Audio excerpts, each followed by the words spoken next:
عليهم ولا الضالين.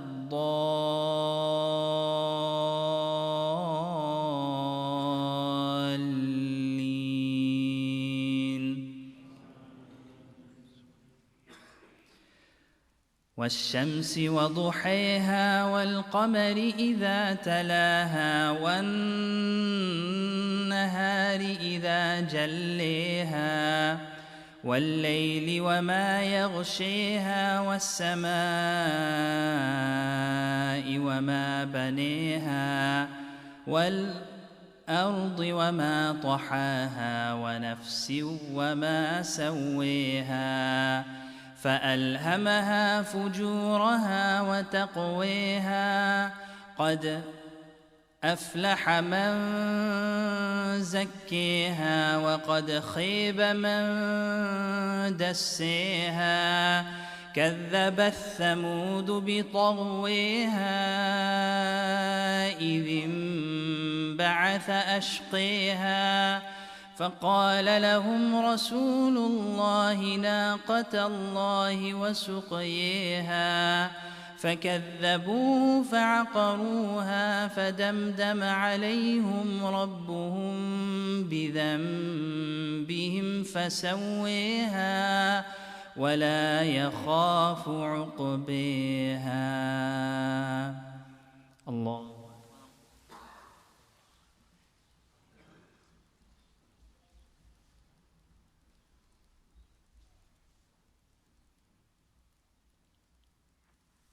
سمع الله لمن حمده. الله أكبر.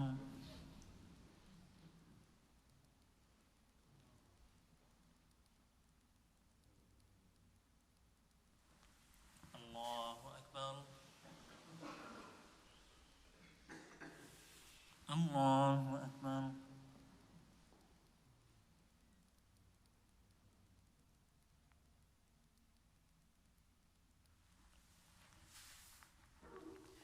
الله أكبر. الحمد لله رب العالمين الرحمن الرحيم مالك يوم الدين إياك نعبد وإياك نستعين اهدنا الصراط المستقيم صراط الذين أنعمت عليهم غير المغضوب عليهم ولا الضالين.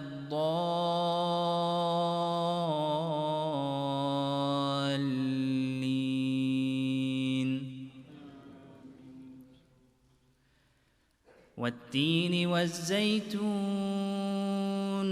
وطور سينين وهذا البلد الأمين لقد خلقنا الإنسان في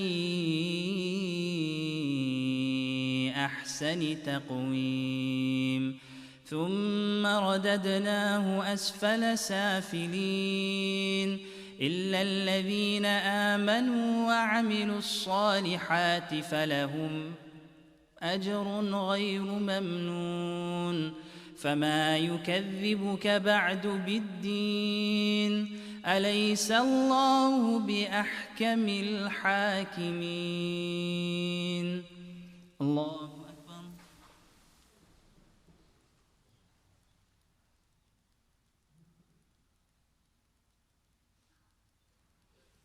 سمع الله لمن حمده.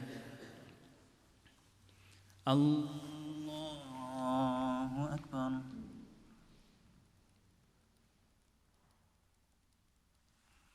الله أكبر. الله أكبر.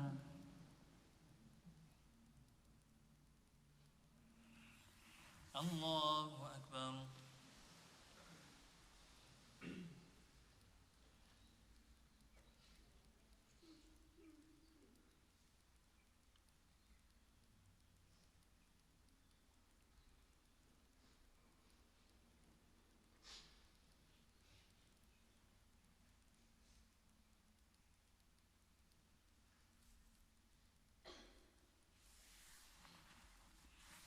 الله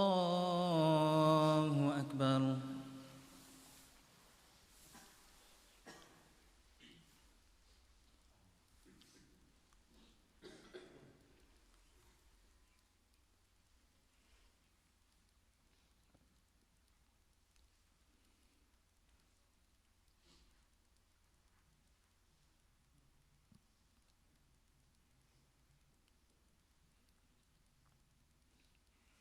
الله أكبر.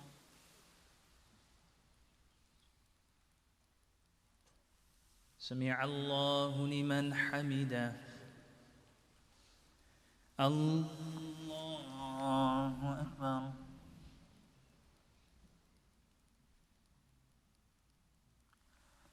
الله أكبر. الله أكبر.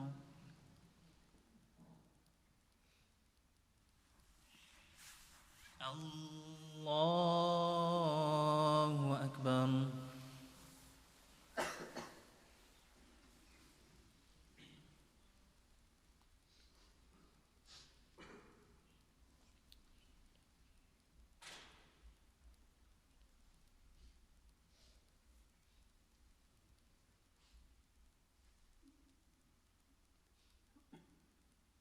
الله أكبر.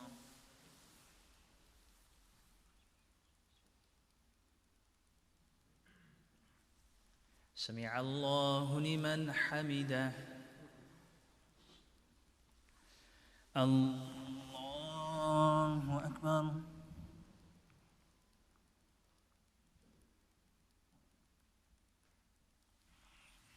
الله أكبر. الله أكبر.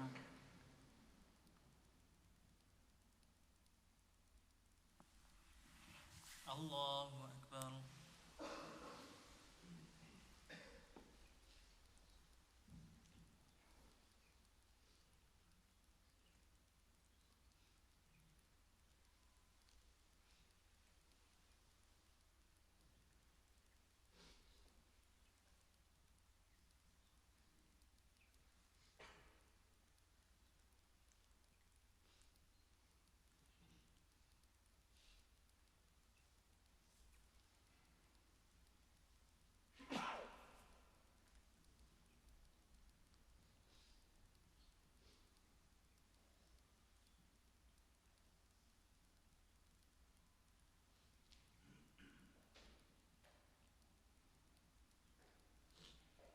السلام عليكم ورحمة الله. السلام عليكم ورحمة الله.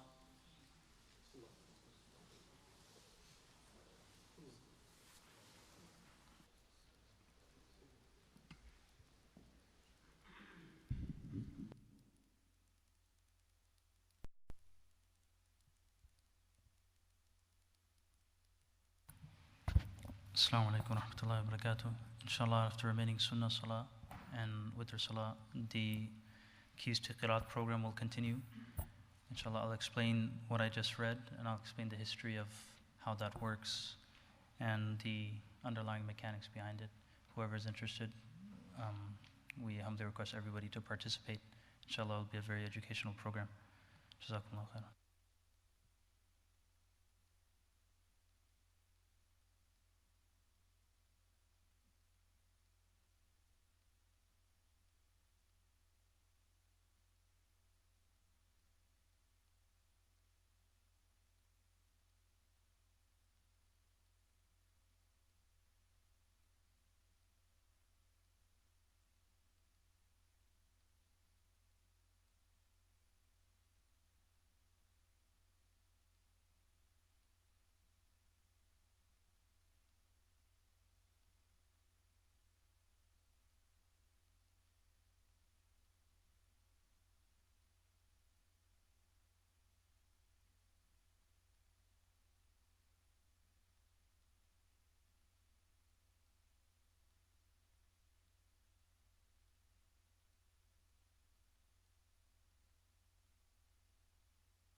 Bismillah ar-Rahman ar-Rahim. Allahumma salli ala Muhammad wa ala ali Muhammad wa barik wa sallim. Inshallah, we can start with the small recitation. The same thing, essentially, Surah Al-Fatiha. أعوذ بالله من الشيطان الرجيم بسم الله الرحمن الرحيم الحمد لله رب العالمين الرحمن الرحيم ملك يوم الدين إياك نعبد وإياك نستعين اهدنا الصراط المستقيم صراط الذين أنعمت عليهم غير المغضوب عليهم ولا الضالين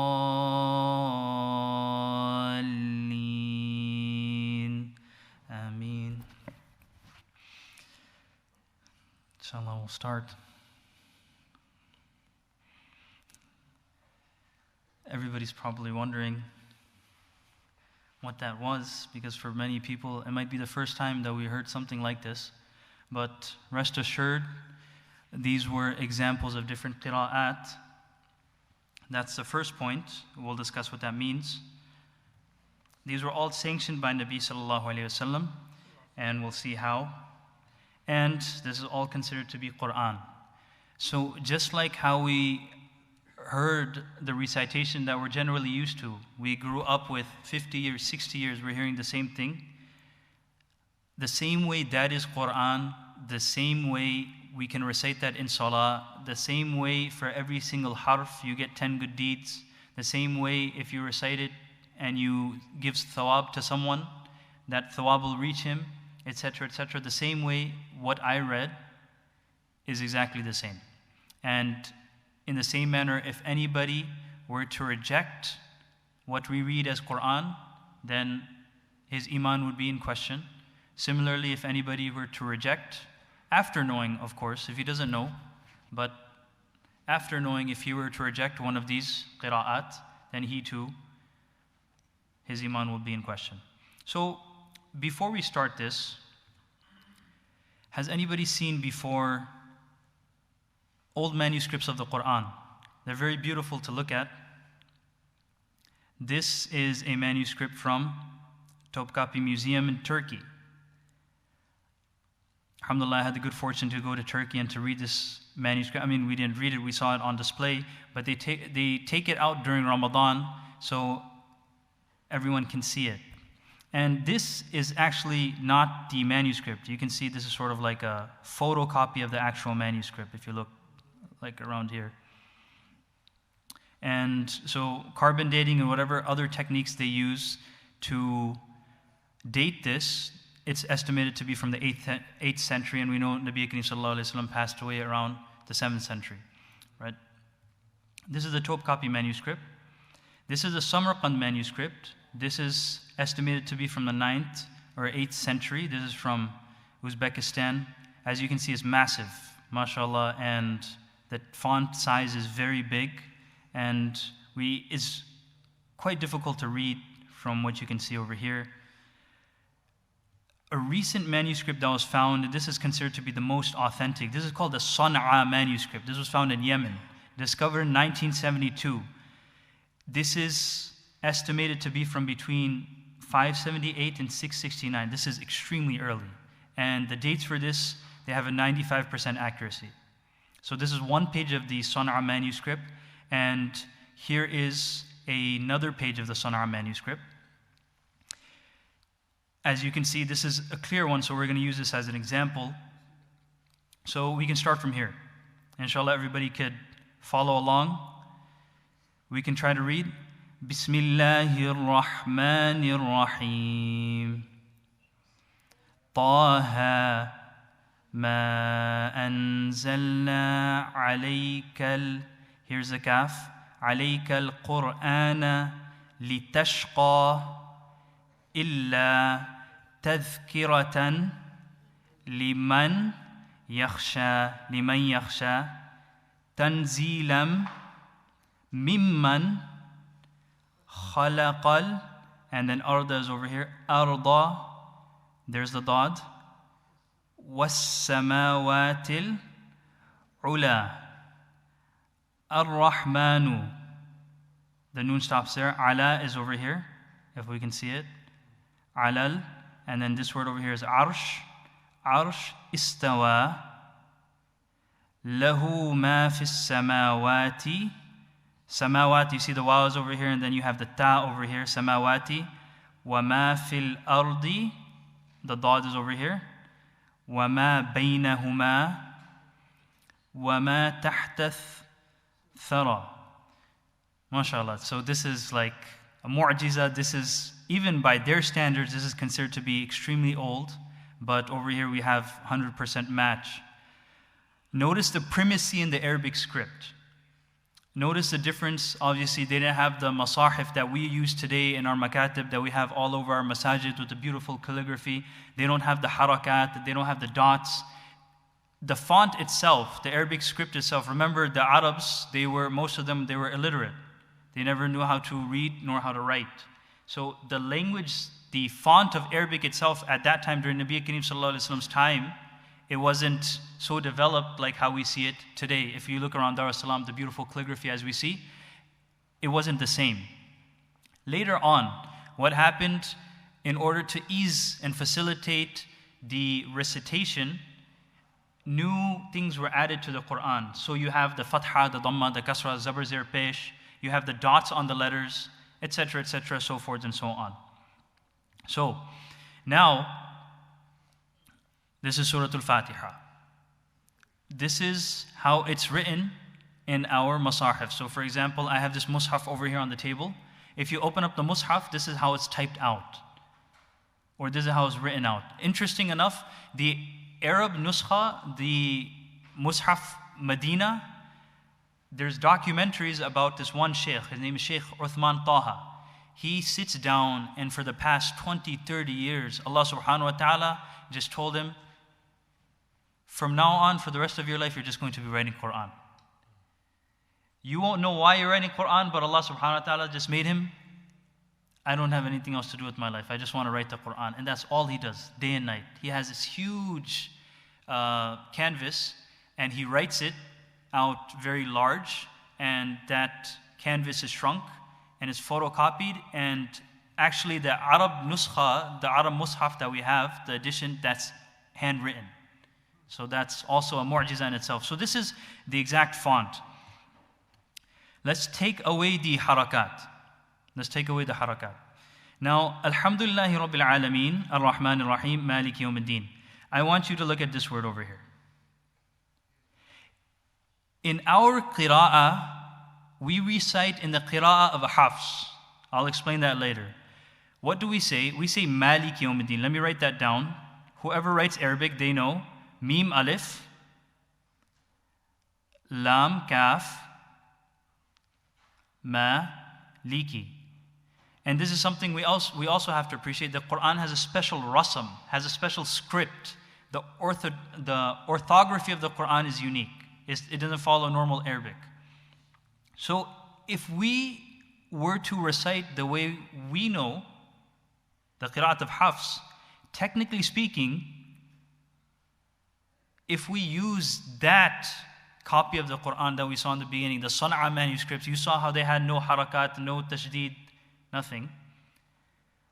And if we're following that, the question is not, why are we reading Maliki? The question should be, why are we reading Maliki? Because the script is telling us to read Maliki. I mean, if we had no harakat or any indication to tell us what to do, technically speaking, if you see Alameen, Ayn is supposed to be written Al, like that. Alameen. Ayn Alif, Lam Mim. But why do we say Alameen? So this is because they're all sanctioned by Rasulullah sallallahu alaihi wasallam. We don't do anything from our own accord. We heard it from our teacher heard it from their teacher heard it from their teacher, all the way up to Rasulullah sallallahu alaihi wasallam. If Rasulullah sallallahu alaihi wasallam, he said it, then that's what we follow. If he didn't say it, that's what we didn't follow. So all of these different qira'at, they were taught by Rasulullah sallallahu alaihi wasallam. Now, highlighting the parts that we heard in the beginning. These are the differences. You have over here, Maliki. Over here, it's not Sirata. Alhamdulillah, I didn't forget the Sad. So this is something called Ishmam. Ishmam, you recite it sort of like Zirata. Over here as well. So this was the Qira'at of Hamza. I read the Qira'at of Khalaf an Hamza. Over here you can see it's not alayhim, it's alayhum. And over here it's also alayhum. So we'll try to explain this inshallah with the tawfiq of Allah. So where does this come from? That's the question. How do we know? Why did I hear about it for the past X amount of years? The Arabic is for me, the English is for everyone else. Or the Arabic is for those who know how to read Arabic too. أقرأني جبريل على حرف. Jibreel alayhi salam, he taught me one harf. Harf literally means letter. For lack of a better translation, or for lack of a better word, I'm going to call it style. Style. Rasulullah sallallahu alaihi wasallam taught me one style. فراجعته, I reviewed it. فلم أزل أستزيده ويزيدني. Then he taught me more. Okay, I switched the narration. This one means فلن أزل أستزيده. I continued to ask him for more, and he continued to teach me more. ويزيدني حتى انتهى إلى 7 أحرف. Until he reached 7 huruf, 7 ahruf, 7 different letters, 7 different styles. Now, what is the meaning of 7 ahruf? We're going to get to that. One more hadith. This is an incident that happened between Umar radiallahu anhu and Hisham bin Hakim radiallahu anhu. So, whenever we speak about Umar radiallahu anhu, we know something's going to go down. So, the two narrators, they heard Umar bin Khattab radiallahu anhu yaqul. They heard Umar radiallahu anhu say. Umar radiallahu anhu, he was narrating the story. He said, okay, سمعت هشام بن حكيم بن حزام يقرأ سورة الفرقان في حياة رسول الله صلى الله عليه وسلم. I heard Hisham bin Hakim. He was reciting Surah Al-Furqan inside Salah while Nabi sallallahu alayhi wa sallam was still alive. This is Umar radiallahu anhu narrating the incident about himself. فاستمتعت لقراءته. يستمتع? Yeah, No, okay, so this was a typo, right? So I was listening very carefully to his recitation. فإذا هو يقرأ على حروف كثيرة. Suddenly I heard him, because he's in Salah now, Umar radiallahu anhu is in Salah, and he heard exactly the same thing that you guys heard. He's like, what is this guy reading? فَإِذَا هُوَ يَقْرَأُ عَلَى حُرُوفٍ كَثِيرَةٍ. He was reading in different styles. I didn't know what he was saying. لَمْ يُقْرِئْنِيهَا رَسُولُ اللَّهِ صَلَّى اللَّهُ عَلَيْهِ وَسَلَّمَ. Rasulullah sallallahu alayhi wa sallam, he didn't teach me that. Now this part is very unique. فَكِدْتُ أُسَاوِرُهُ فِي الصَّلَاةِ. I was about to jump on him and smash his head. More or less close meaning. He said, but I didn't do that. فَتَصَبَّرْتُ. One is, you say, I was patient. One you say, تَصَبَّرْتُ. He's like, I was holding myself back out of anger. Until he sallama, until he said, Assalamu alaikum. فَلَبَّبْتُهُ بِرِدَائِهِ. I grabbed him by his shirt and I told him, when Umar radiallahu anhu, he grabs you by your shirt. Subhanallah. فَقُلْتُ مَنْ أَقْرَأَكَ هَذِهِ السُّورَةِ سُورَةَ الَّتِي سَمِعْتُكَ تَقْرَأ. Who taught you this surah that I heard you reading? And then Hisham ibn Hakim, he said, أَقْرَأَنِيهَا رَسُولُ اللَّهِ صَلَّى اللَّهُ عَلَيْهِ وسلم. Rasulullah sallallahu alayhi wa sallam taught me this. And then Umar radiallahu anhu, subhanallah, he said, كَذَبْتَ, you liar. فَإِنَّ رَسُولُ اللَّهِ صَلَّى اللَّهُ عَلَيْهِ وسلم قَدْ أَقْرَأَنِيهَا عَلَى غَيْرِ مَا قَرَأْتَ. Rasulullah sallallahu alayhi wa sallam taught me differently than the way you were reciting. فَانْطَلَقْتُ بِهِ أَقُودُهُ إِلَى رَسُولِ اللَّهِ صَلَّى اللَّهُ عَلَيْهِ وسلم. So Umar radiallahu anhu said, so I was dragging him to Rasulullah sallallahu alayhi wa sallam. And then he's in front of Rasulullah sallallahu alaihi wasallam, and he said, فَقُلْتُ إِنِّي سَمِعْتُ هَذَا. He's not even saying Hisham ibn Hakim. He's saying, I heard this one. I heard this one reciting Surah Al-Furqan على حروف لم تقرئنيها, in ways that you have not taught me. So then Rasulullah sallallahu alaihi wasallam, subhanallah, first thing he told him, arsilhu. It's like, let him go. Right? Then he said, اقرأ يا هشام, read Hisham. فقرأ عليه القراءة التي سمعته يقرأ. Then he recited the same thing that I heard him recite inside Salah. فقال رسول الله صلى الله عليه وسلم كذلك أنزلت. This is the way it was revealed. And then he said to Umar radiallahu anhu, اقرأ يا عمر, you recite Umar. فقرأت القراءة التي أقرأني. I recited the way Nabi Kareem sallallahu alayhi wa sallam, he taught me. فقال رسول الله صلى الله عليه وسلم كذلك أنزلت. This is the way it was revealed. And then Rasulullah sallallahu alaihi wasallam says, إن هذا القرآن أنزل على سبعة أحرف. That this Quran was revealed in 7 different ways, 7 different styles. فَقْرَأُوا مَا تَيَسَّرَ مِنْ. Recite whichever is easier for you. So this was one incident between Umar radiallahu anhu and Hisham radiallahu anhu, something that we can relate to, inshallah. I was Hisham, and then everybody else was Umar radiallahu anhu.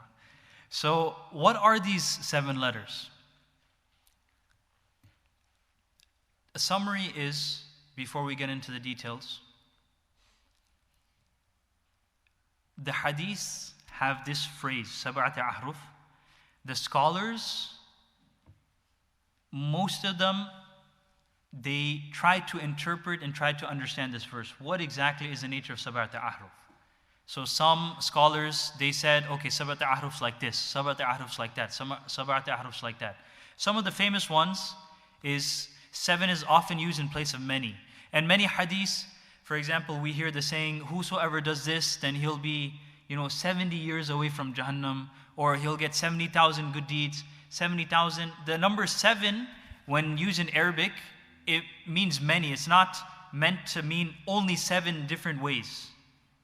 So some scholars interpret it as, okay, it's not 7, but then many styles.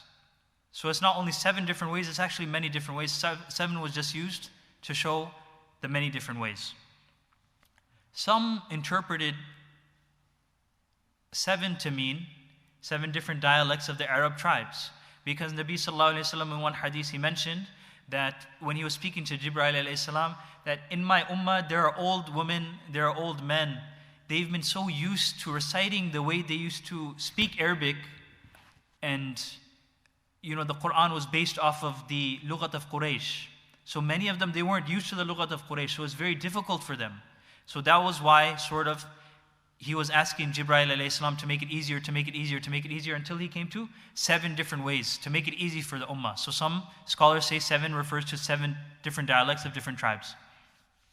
Some scholars say that 7 can refer to 7 different types of differences. What that means is, for example, if I were to write a word over here,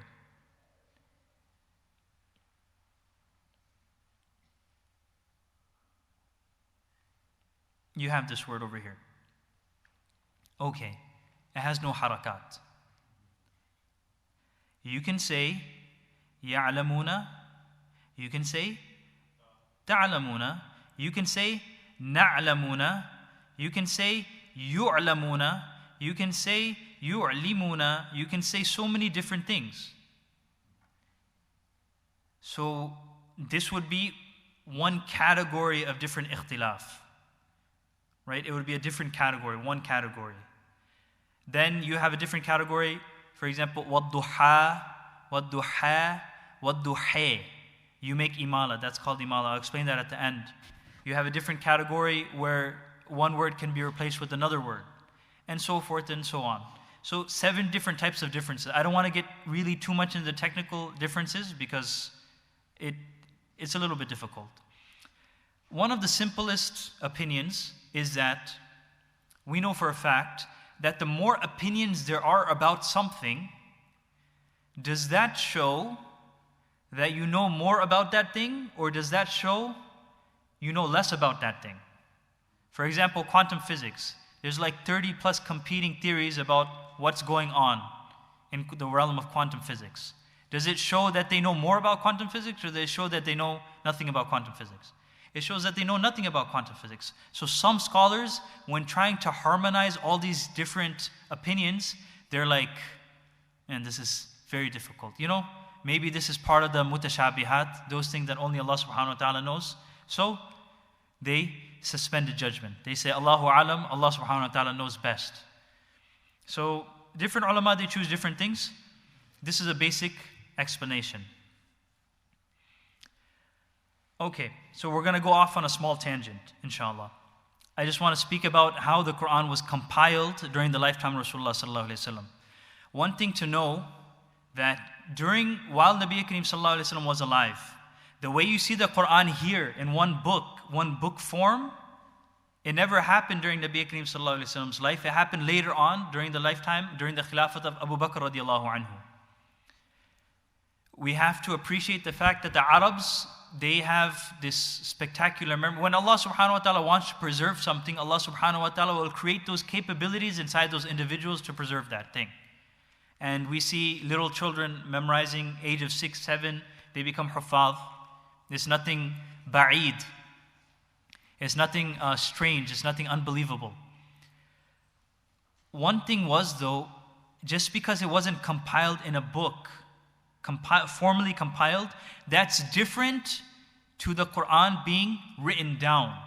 So the Quran was written down and scattered, but it wasn't formally compiled into one book. What Abu Bakr radiallahu anhu essentially did was just to compile all of those different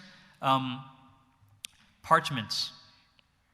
How was the Quran preserved during the time of Nabi Kareem sallallahu alaihi wasallam? The primary means of preservation was memory.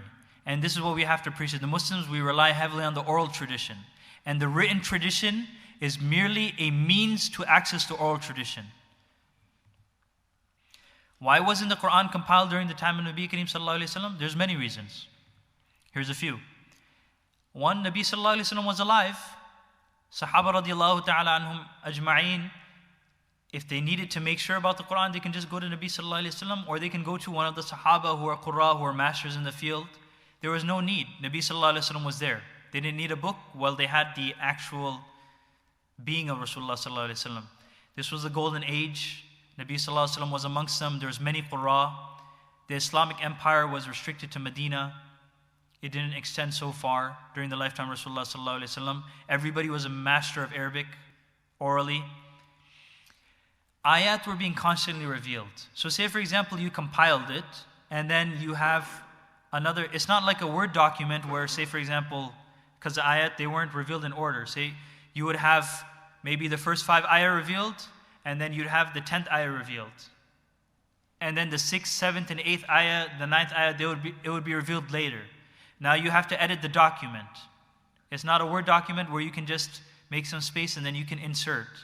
You have to have a completely separate piece of paper, parchment, and that was also scarce. That only became prevalent in the Muslim Ummah after the conquest of the Chinese. That was during the Abbasid period, I believe. Scarcity of writing material. Illiteracy was prevalent. Even if you did write it down, okay, so imagine this. You don't know how to read. On top of that, the script of Arabic, the language you're trying to read, you can barely read it. I mean, we saw the manuscripts that were made over there. So there was no reason to sort of do that. The Quran came to promote literature. Once the Quran came, because the Quran, Qira'at, to read. Because of the Quran, it developed literacy within the Arabs. But during that time, still many of the Arabs were illiterate. So those were a few reasons. There's many more. Writing versus compilation. The Quran was written down during the lifetime of Nabi sallallahu alaihi wasallam, albeit not together in one mushaf. So here's a few incidents where the Quran was written down. We know the story of Umar radiallahu anhu, his conversion. What happened? He was going to assassinate Nabi Kareem sallallahu alaihi wasallam, and then he met a Sahabi on the way, and the Sahabi said, "Fix your own house first, because your sister converted to Islam." So he went to his house and he saw his sister reciting And what was she using? She was using written Quran to recite. So it wasn't in a book, but it was actually written.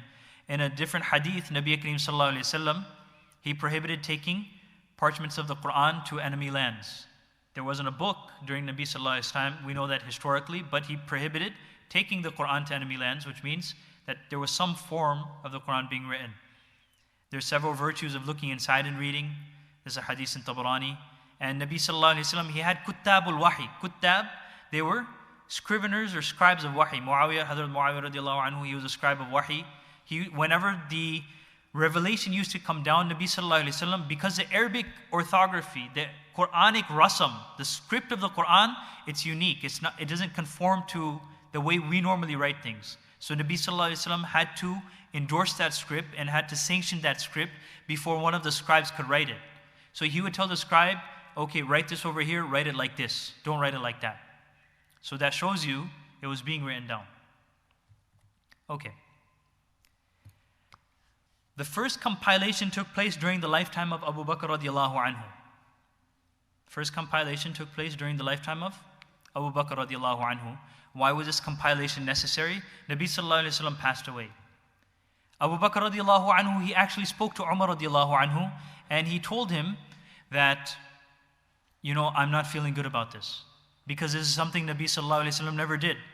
And then Umar radiallahu anhu, he kept on telling me, and he kept on telling me until I had sharh sadr, until I was content. I agreed to compile the Quran. Nabi sallallahu alayhi wasallam passed away. No more wahi was going to be sent, which means now it's completely quantified. There's not a possibility of increasing or decreasing, because abrogation used to occur during the lifetime of Nabi sallallahu alayhi wasallam from Allah subhanahu wa ta'ala. There was a battle, one battle of Yamama. This was after the battle of Yamama. After the battle of Yamama, many Qurra died, people who memorized the Quran.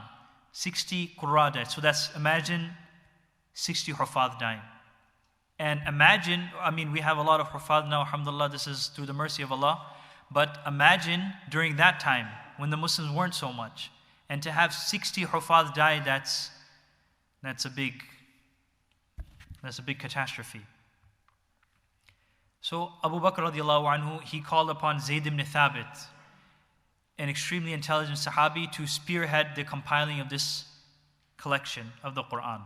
So this was the first compilation of Abu Bakr radiallahu anhu. The Quran underwent a second compilation. The second compilation was done under the reign of Uthman radiallahu anhu's khilafah. So Nabi Kareem sallallahu alayhi wasallam, if we look in Hijri dates, now the Hijri date is 1441. We're in the year 1441. Nabi sallallahu alayhi wasallam passed away in the year 11. Abu Bakr radiallahu anhu, he passed away in the year 13. Umar radiallahu anhu passed away in the year 23. So 10 years after Abu Bakr radiallahu anhu. And then Hazrat Uthman radiallahu anhu, he passed away in the year 35.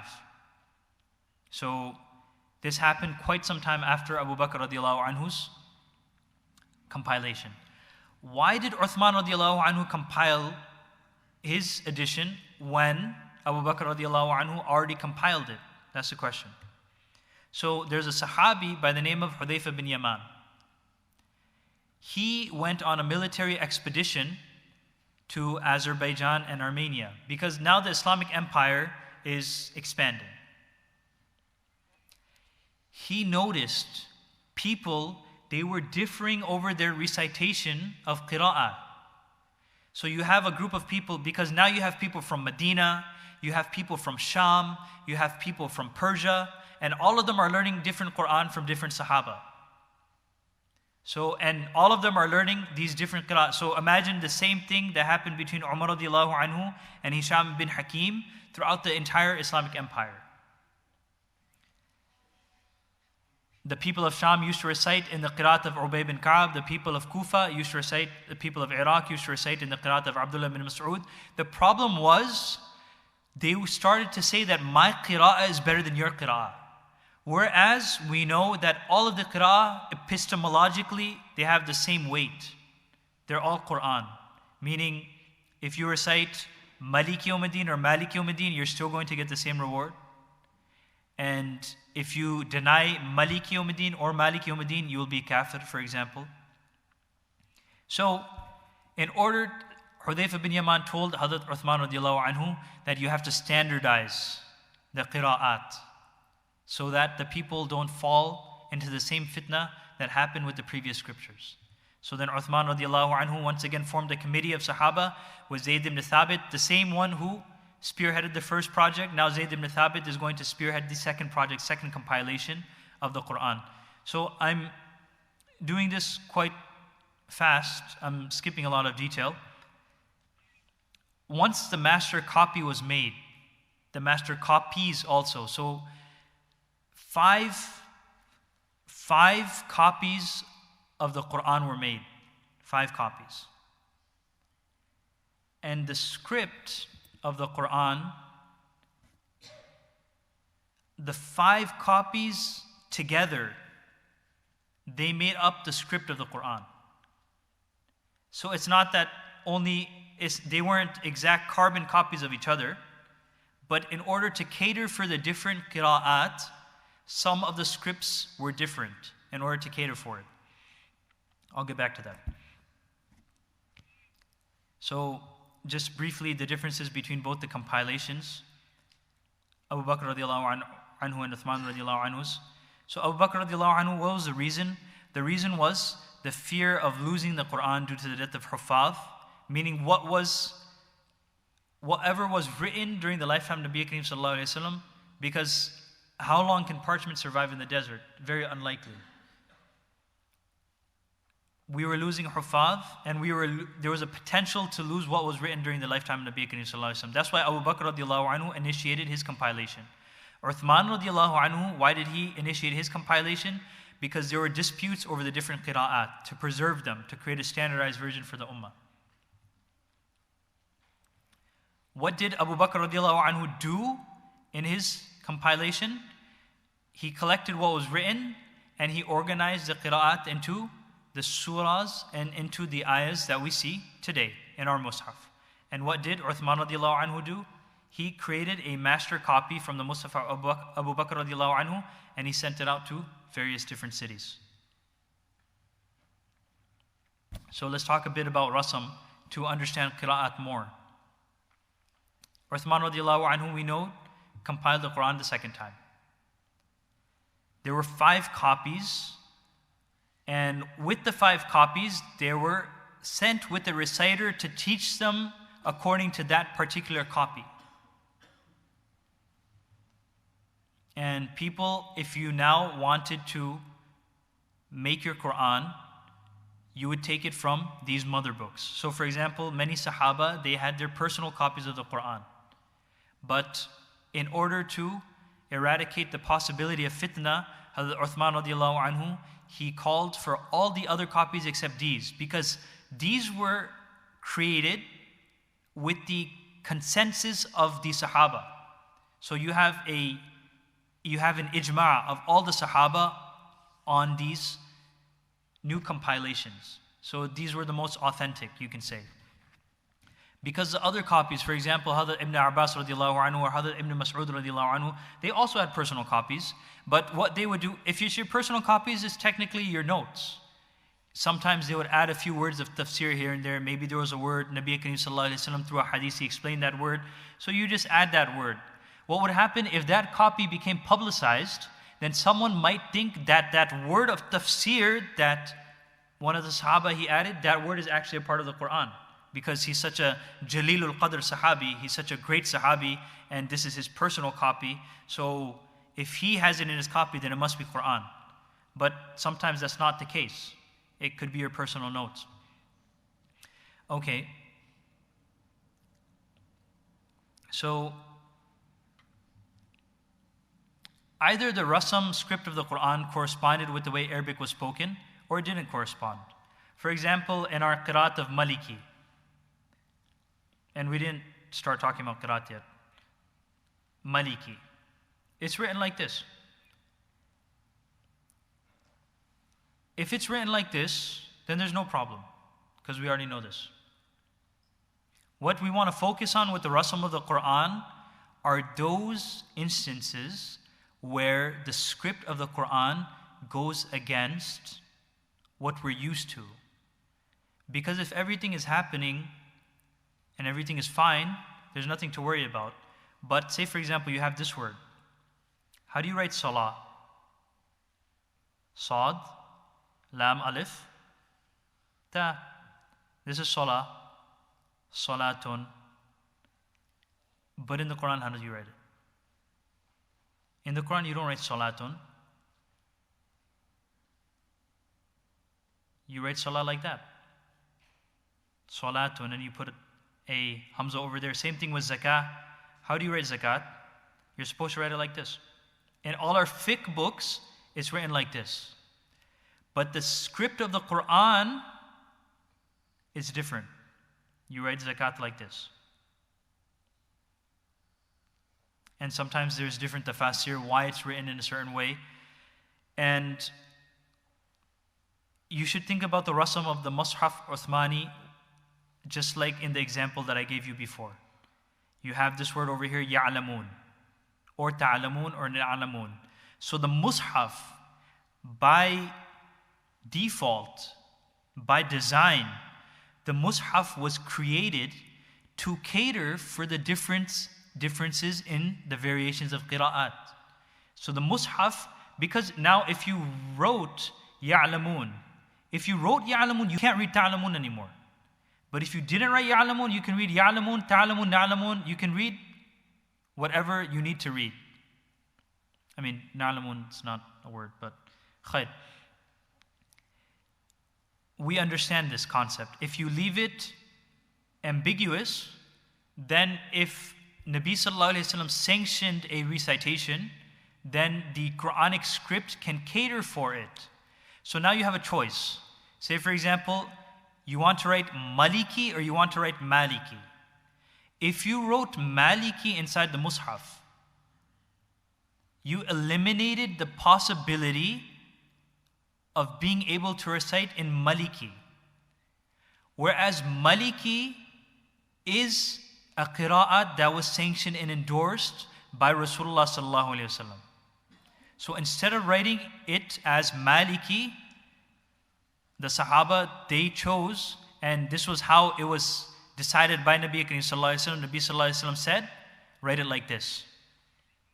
So these 5 mushafs that were sent out to different cities, all together, they make the Quranic rasam, the Quranic script.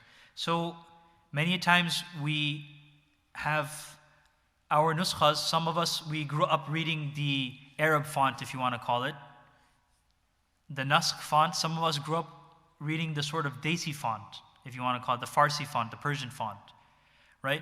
Many a times you will find discrepancies in the rasam. The way it's written inside the Arab mushaf might not be the way it's written inside the Persian mushaf. But both are correct, because both are based on Mushaf Uthmani. For more details, you can go to Aqilatu Atrab al-Qasaid by Allama Shatibi, passed away in 590. So this is what I said, the few places in the Quran that didn't correspond. For example, Salah, Zakah.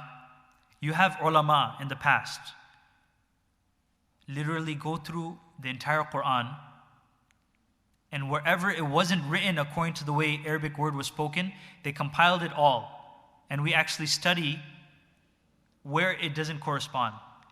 All the instances. They made a full survey of the Quran, and they extracted all these instances, and they were studied and they were preserved. So, because they were studied, even though today we don't have the manuscripts that Uthman radiallahu anhu, he himself ordered to create, we don't have those original Mus'haf Uthman.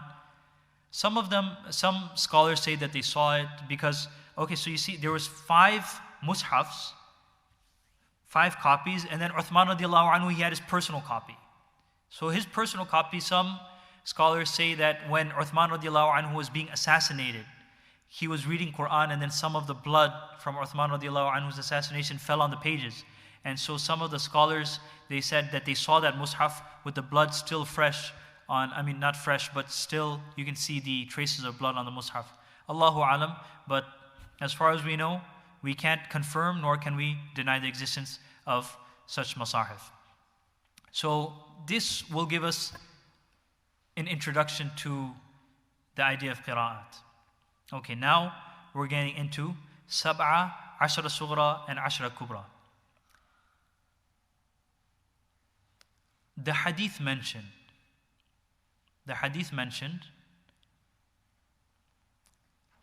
7 ahruf, or 7 letters. So this is a very big misconception generally that takes place. The qira'ah that we recite, you can either study 7 qira'at or you can either study the 10 qira'at. This 7 that's being referred to here is not the same 7 that's being referred to here. Some people think, and some people might get confused, that what Nabi Sallallahu Alaihi Wasallam mentioned in the hadith, that the Quran was revealed in 7 different ahruf, this is the same 7 that we recite today. But that's not the case. And inshallah, I'll explain that as we go along. Let's see what happens.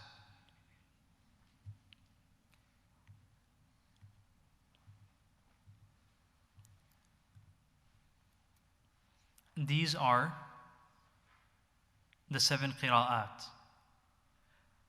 So let's do this one by one. Let's do this simply, because these are a lot of names. Nobody knows who these guys are. Who are these guys? Let's go with something that we know. We know Asim. The question is, what qira'at do we recite today? We recite the qira'at of Hafs, who is the student of Asim. So let's go back. Asim is one of the 7. And we recite the Qira'at of Hafs from Asim.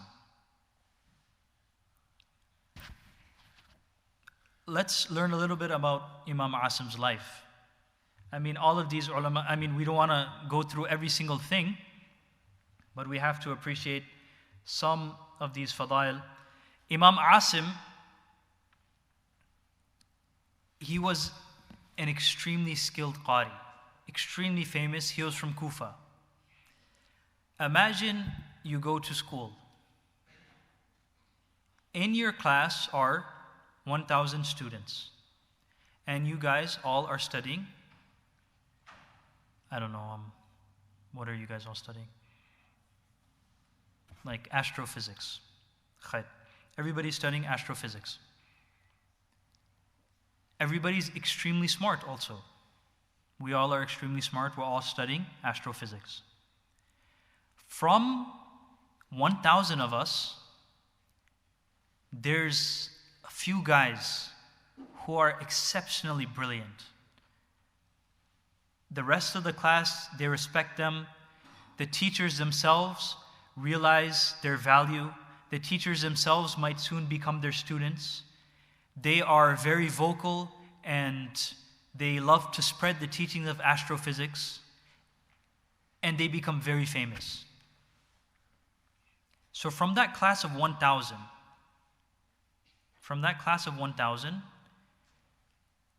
a few, maybe 3 or 4 from that class, they get recognized internationally. A few of them, they get the Nobel Peace Prize, whatnot. If you want to learn physics, or the next generation wants to learn physics, who's the celebrity of that time? Who do you want to study under? You want to study under those 3-4 guys, 3-4 individuals who excelled in their class. So similarly, think of Qira'at. You have people teaching generation after generation, but there comes a time where there's certain individuals who are so exceptionally brilliant and are able to recite the Quran in such a way that people sometimes tell them, you are an imam of Qira'at. you shouldn't lead salah. And you're like, what? I mean, shouldn't the guy who knows the most lead salah? They said you shouldn't lead salah. Why? Because you're a proof. Say, for example, you're leading Jummah salah, and by chance, perhaps, you happen to have made a mistake.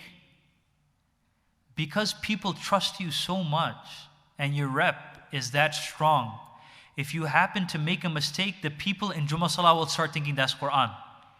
And they'll use you as a proof. I heard him read it. So some of them, they didn't lead the salah. So let's look at Imam Asim. Imam Asim, how do we know that these 7 individuals, they weren't the ones being referred to by Rasulullah sallallahu alaihi wasallam? Very simply, their death date. These guys are coming 100 years after Rasulullah sallallahu alaihi wasallam passed away. So how could Rasulullah sallallahu alaihi wasallam be speaking about them? What happened was, after Uthman radiallahu anhu's compilation, many people were learning Quran, many people were teaching.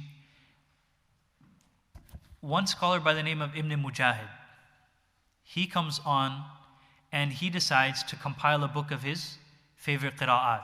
He's saying, okay, there's many ways to read, but I want to choose 7 out of the many different ways, out of the many different Qur'an, out of all those 1,000 students, I really like 7 reciters.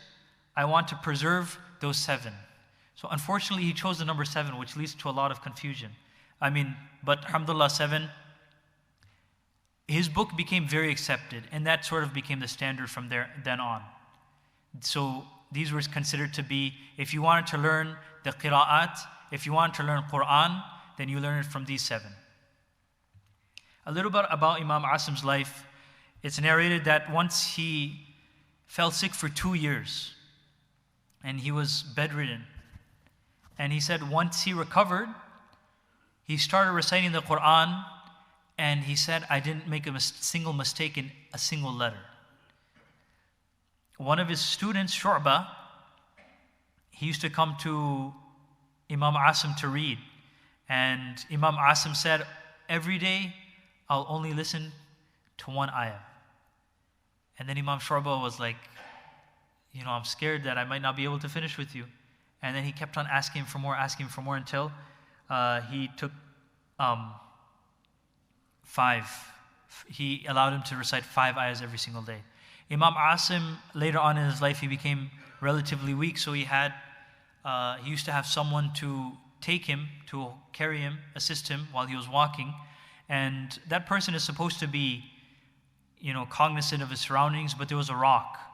And as he was walking, Imam Asim, he sort of tripped over the rock. And the person who was assisting him, he said, when Imam Asim, he fell hard. But when he got up, he didn't yell at me, he didn't shout at me, he didn't say anything. So this just shows his great akhlaq. Imam Asim used to go to Sufyan ibn Uyayna. Sufyan ibn Uyayna was a very famous scholar in fiqh and hadith. And Imam Asim said to him that you used to come to me while you were small. Meaning Sufyan ibn Uyayna studied Quran under him when he was small. But now Sufyan ibn Uyayna was this giant. And he said, out of his humility, Imam Asim would say that now I'm coming to you while I'm big. Mufaddal al-Dabbi, one of his students. I mean, when you have Imam Asim, obviously you're not going to only teach 2 students, but the same way, Imam Asim was an individual who got extremely famous. He had 2 famous students of his who got extremely famous. So if you wanted to get the Qira'at of Asim, who would you go to? You would go to these 2 guys. You would go to Shu'bah and you would go to Hafs. Not to say that the other Qira'at are invalid, but you just go to Shu'bah and Hafs. So Mufaddal al-Dabbi, another student of his, he would say, I used to go to read to Asim, but sometimes I wasn't able to make it. So Imam Asim, he would come to my house so he could listen to me. That was his humility. That was a little bit about Imam Asim. Shu'bah, his name was Abu Bakr ibn Ayyash. Shu'bah, he never laid down. He never laid down to sleep for 40 years. he never laid down a mattress like a mat to sleep on for 50 years. Shu'ba's son, he narrates about his father that he used to finish the Quran. So what he means by not laying down, whenever he used to want to sleep, he used to lean his back against the wall, and then he would close his eyes and he would get rest like that. Shu'ba's son, his son narrated about his father that my father, for the past 30 years, used to finish one khatam every single day. And this report it's established through many chains. I mean, the first time you hear something like that, it's like, whoa. But it's established through many chains. So now, this is just barakat in time.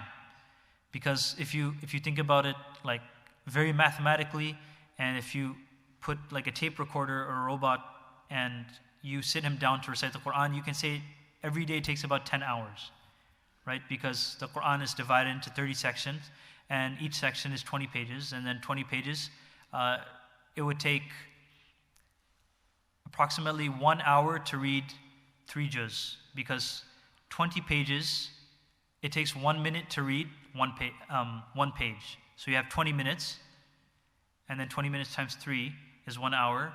So 10 hours, rough estimate. You take breaks and everything, but altogether 10 hours. But to be able to do it with such consistency, I mean, this is why Allah subhanahu wa ta'ala accepted them in the first place, because they have such outstanding deeds. And he used to say that I used to go to Imam Asim, whether rain, whether shine, whether night, whether day, whether hot, whether cold. For the past 30 years I used to go, learn by Imam Asim. And this is, subhanAllah, Allah subhanahu wa ta'ala, may Allah subhanahu wa ta'ala allow us to get close to this by even a small amount. That was a little bit about Shu'ba. And you have, of course, Hafs. In America, we recite in the Qira'at of Hafs, generally speaking. Actually, Hafs is the most common Qira'at throughout the world. Inside Makkah and Medina, the Aimma of the Haram, the Imams of the Haram, they also recite in Hafs. You have the subcontinent, they recite in Hafs. You have Malaysia, Indonesia, those countries, they also generally recite in Hafs. I have one teacher, he's from Morocco. He came to America when he was about 17. So I asked him, because in Morocco they recite in the Qira'at of Warsh. In North Africa they recite in the Qira'at of Qalun, Warsh, and some places they recite Duri. So I asked him, what do you guys learn in Morocco? They said all the Qur'ans, all the Mushafs are written according to the Qira'at of Warsh. All the maktabs, all the after-school programs, whoever learns Quran, they only learn it in the Qira'at of Warsh. So when he came to America and he heard Hafs for the first time, he's like, whoa, what is this? So the same way we reacted to a different Qira'at, the same way he reacted to a different Qira'at. It's just how, inshallah, promoting Qira'at, the literacy of Qira'at, just the comprehension, inshallah, will soon be spread.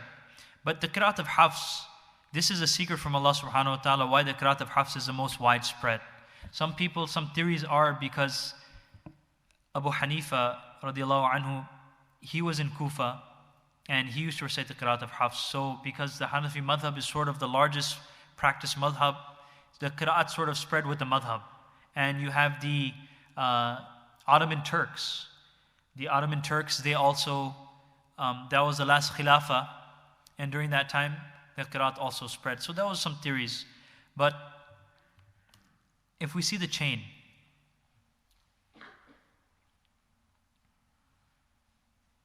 over here is Shu'ba. Over here is Hafs. Their teacher is Asim over here. Who did Asim learn from? Asim learned from 3 people. He learned from Zir ibn Hubaysh, Abdullah ibn Habib al-Salami, Abdullah Habib al-Salami, and then Sa'ad ibn Iyas al-Shaybani. 3 people. Let's take Abdullah Habib al-Sulami. He learned from all 5 Sahabi. He learned from Zayd ibn Thabit. He learned from Abdullah ibn Mas'ud. He learned from Uthman ibn Affan. He learned from Ali ibn Abi Talib. Ali ibn Talib. Yeah, Abi Talib. And then he learned from Ubay bin Ka'ab.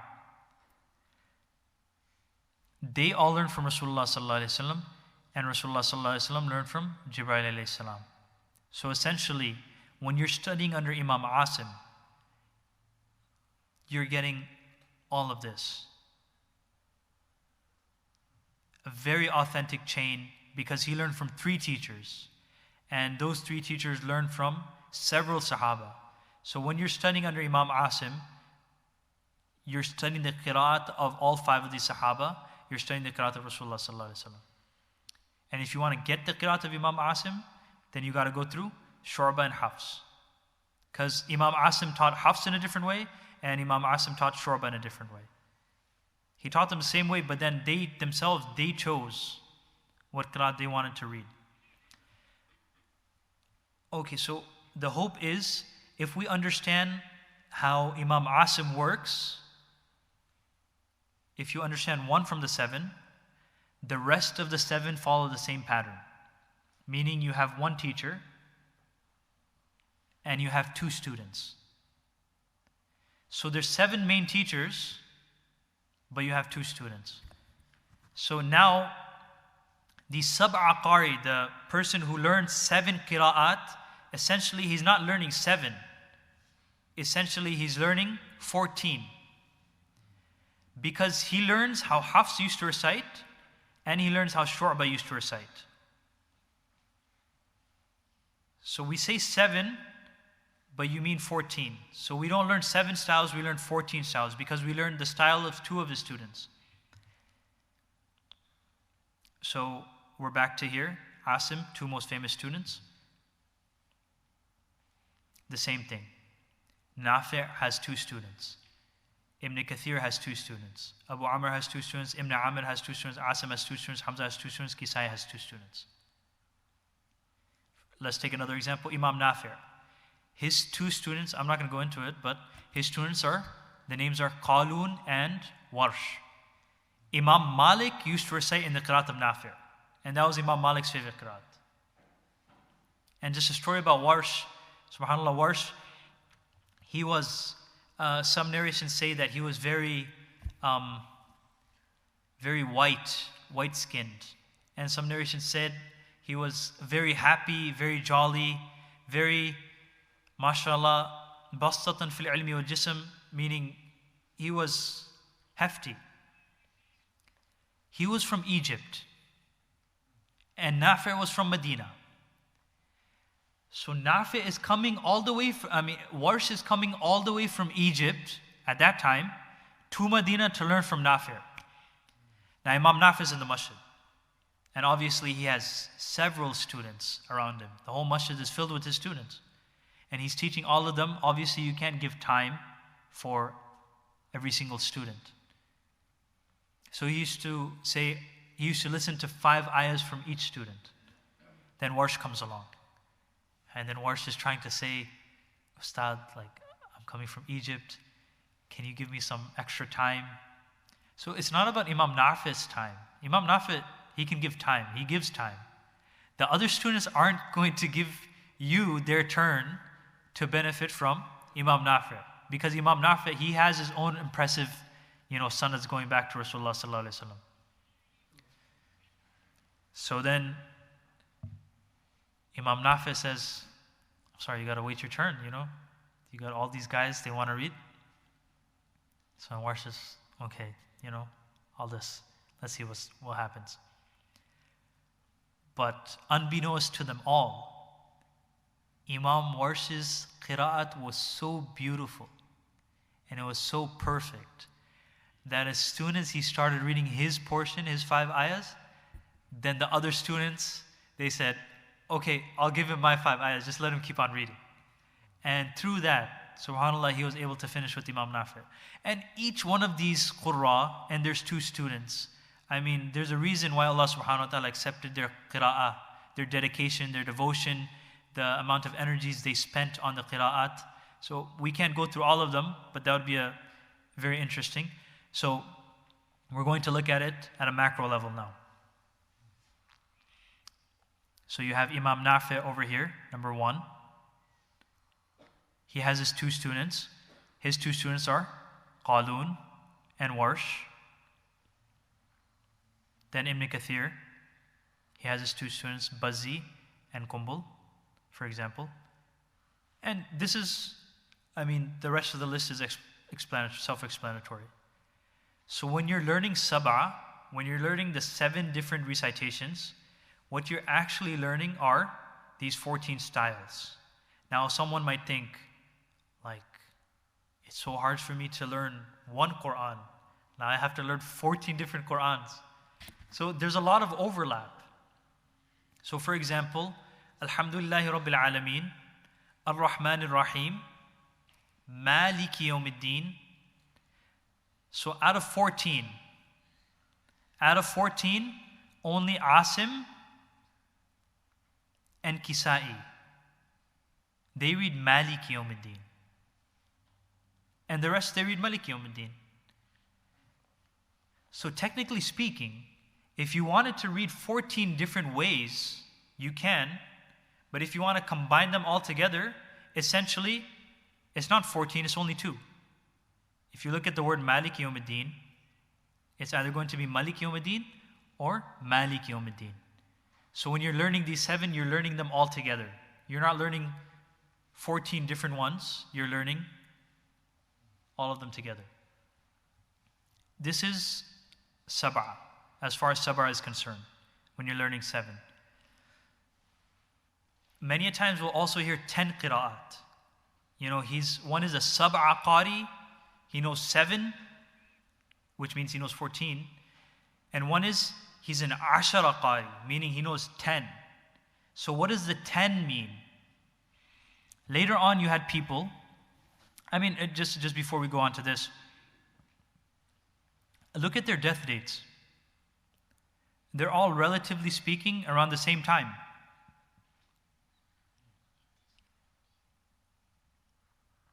So if you just take a list of death dates, it's very interesting. You can see the 4 mujtahid imams, they were in the same time, and they sort of compiled fiqh as we know it. So Imam Abu Hanifa, 150, Imam Malik, 179, Imam Shafi, 204, Imam Ahmad bin Hanbal, 241. Altogether, they were relatively close. So when Allah subhanahu wa ta'ala, He wanted, and if you look at the muhaddithun, if you have the Siha Sitta, the 6 canonical books of hadith, Imam Bukhari, Imam Muslim, Imam Abu Dawud, Imam Tirmidhi, Imam Nasai, Imam Ibn Majah, their death dates are all very close. Imam Bukhari is 256, Imam Muslim is 261, and then the list goes on. It's 275, 279, 273, 303, everybody's together. So Allah subhanahu wa ta'ala, His system, Allah subhanahu wa ta'ala chose this particular time in history where it was necessary for the crystallization of qira'at to occur. Allah subhanahu wa ta'ala in this time period created these individuals who do that. When Allah subhanahu wa ta'ala needed the fiqh to be compiled, Allah subhanahu wa ta'ala doesn't need anything. I'm just saying when Allah subhanahu wa ta'ala wanted the fiqh to be compiled, Allah subhanahu wa ta'ala created the mujtahid imams in the same time period. When Allah subhanahu wa ta'ala wanted the hadith of Rasulullah sallallahu alaihi wasallam to be compiled, He created these giant imams of hadith who had tremendous memory, memorizing thousands and thousands of reports. So this was the era of the Quran, as you can see. And these were their students. Okay, so we understand the 7. So some people, Ibn Mujahid, he didn't mean to limit Quran to these 7.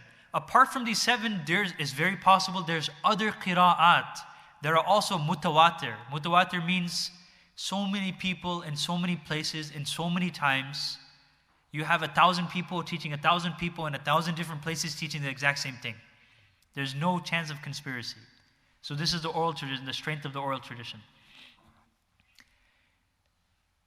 Some people later on, they said that these Qurra, Abu Ja'far, he's 130. He's earlier than all of these guys. Most of these guys. Ibn Kathir is 120. But you have Abu Ja'far, his Qira'at is very famous. You have Ya'qub and you have Khalaf. Their Qira'at were very famous. Khalaf repeats, but that's a separate discussion. They're not any less in their recitation, and their Qira'at is not any less than the Qira'at of these 7. So let's just make it an even number and let's call it 10. So now a person who studied the 10 Qira'at, they learned the Qira'at of the first 7, meaning the Qira'at of their students, which is 14, and then they added these 3 to get a total of 10. And like I said, it overlaps. It overlaps just like the other ones. Some students were so exceptional. Take Ad-Duri, for example, that they mastered the Qira'at of not only Abu Amr, but you see him here again. Same Ad-Duri. He also mastered the Qira'at of Kisai. And so Allah subhanahu wa ta'ala used them as to spread the different Qira'at. This one is called the minor or the smaller 10. The smaller 10. I don't really want to get into too much detail because it gets pretty technical. This is the smaller 10. The smaller 10 is, you have 10 and you multiply it by 2 students each. So you're getting 20. This is the smaller 10. Now you get a guy who studied, one is Sab'a, the 7, one is Ashara Sughra. Sughra means the smaller 10. And now you have this one guy who studied Ashara Kubra. So Kubra is like big. So what is Kubra? I'm not going to get into it, but compare 20 to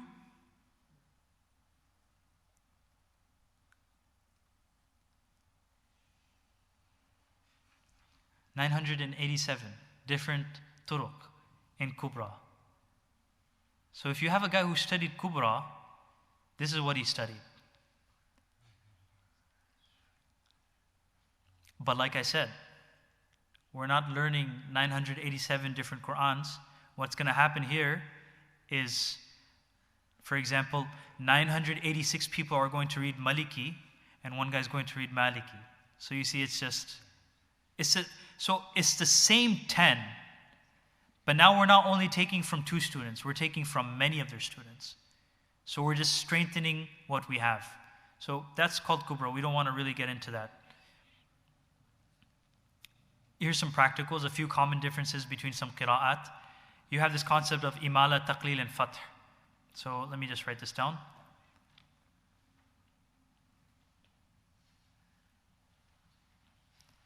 Wad-duha. Wad-duha is our normal Qira'at. That's called Fath. Warsh would do Taqleel, for example. Wad-duha. It's not the same thing as Fath, but we're not doing Imala. Imala is Wad-duha. Wad-duha, Wad-duha, Wad-duha. So Bismillah, in one place in Hafs we do Imala. The Qira'at that we recite, there's one place in Surah Hud, Bismillahi majreha. We don't say majraha, we say majreha. So we also have it in our Qira'at, but only in one place. Other people, they have it. Other Qur'an, they have it more frequently. We saw an example of alayhim. We saw an example of alayhum. There's also alayhimu. غَيْرِ الْمَغْضُوبِ عَلَيْهِمُ وَلَا الضَّالِينَ. For example. إِلَّا الَّذِينَ آمَنُوا وَعَمِلُوا الصَّالِحَاتِ فَلَهُمْ أَجْرٌ فَلَهُمُ أَجْرٌ فَلَهُمُ أَجْرٌ فَلَهُمُ ajrun. That's also there. Now another concept is the letter Hamza. So the letter Hamza, so this is not a Hamza. This is a Hamza. But then this is also a Hamza. This is a Hamza, that's a Hamza, that's a Hamza. But this is not a Hamza. This is called an alif. If it has nothing on it, it's called an alif. If it has something on it, it's called a Hamza. That's the basic rule. If it has nothing on it, it's called an alif. If it has something on it, it's called a Hamza. So this is like basic tajweed. So the Qurra, and you'll notice, they considered Hamza to be extremely difficult to pronounce. And it is difficult to pronounce. I mean, the people who study Qira'at, where you have to be very precise about your makharij and the way you pronounce all the letters, it's a very difficult letter to pronounce because it has a sifat of shiddat. And to bring out that quality of the letter, it takes some time. So there are different methods to get rid of this sort of difficulty. So let's take one example. Wal akhiratu.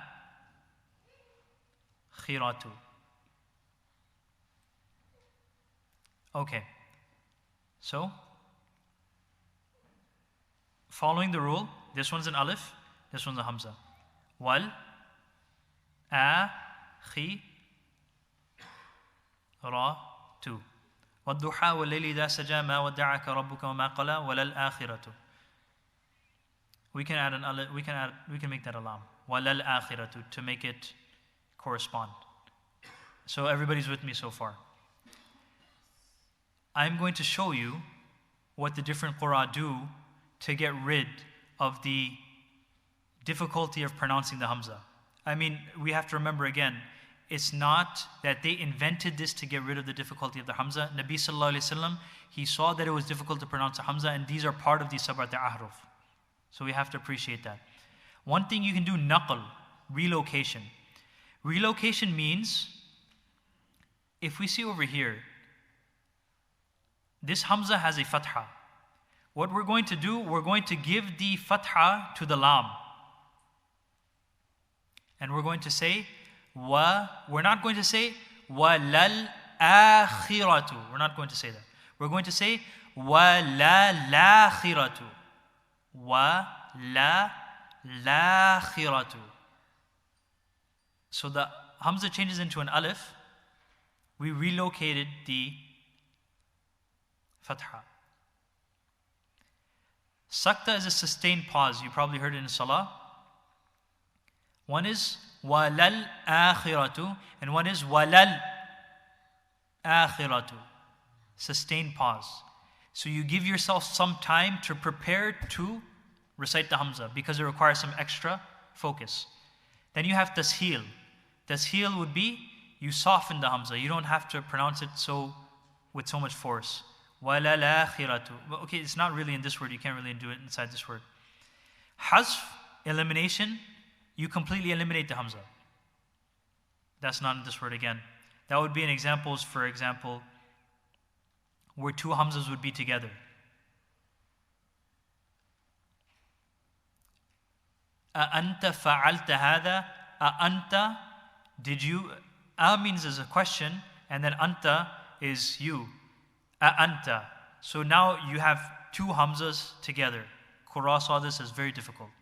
Either you can soften one, you can say a'anta, a'anta. Instead of saying a'anta with the force, a'anta.